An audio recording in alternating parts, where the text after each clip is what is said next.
Hello mga kainday, mga ka-friends! So, cooking time. It's 6:20. So, cooking na tayo ng ating dinner.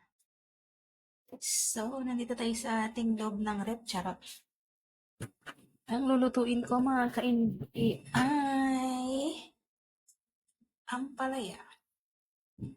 So, magigisa tayo ng ampalaya with egg. Gulay-gulay muna tayo today, mga kaintay, mga kapatid. So, yan. Keep on watching. Ay, luto-luto.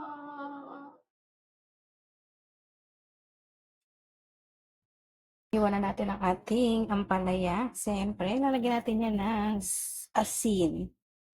At saka natin siya lalamasin para matanggal yung kanyang pagka-bitter. Charot.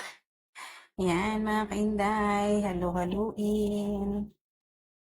Gawin natin yung kanyang mait.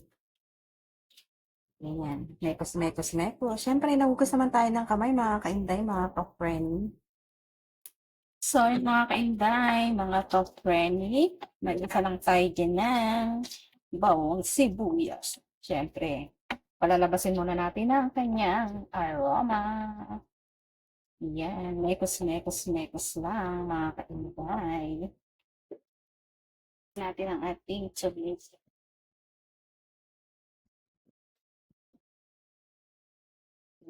Bakit pa yan, di ba? Katapos ng ating kamatis, ang ating palaya.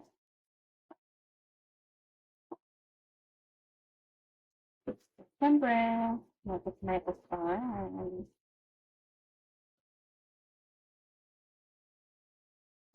So, ayan na siya, mga kainday. Lagyan na natin siya ng 2 egg. Para mas, diba? Then, syempre, mekos pa rin natin yan.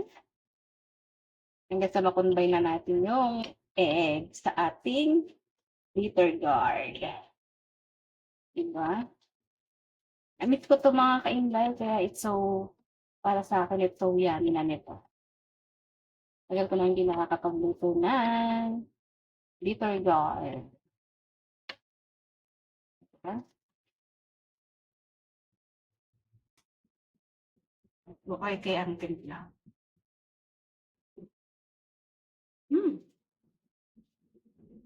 Hindi siya mapait.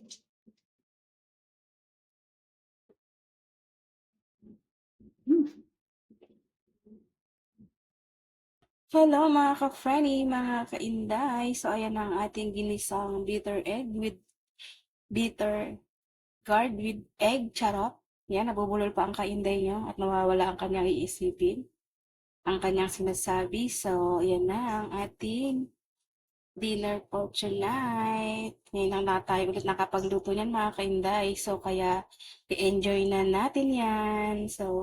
So, ayun na mga kainday, done cooking na tayo ng ating dinner for tonight.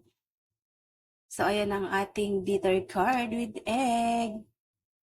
It's so yummy. Done cooking na naman tayo. So, thank you for watching. Bye!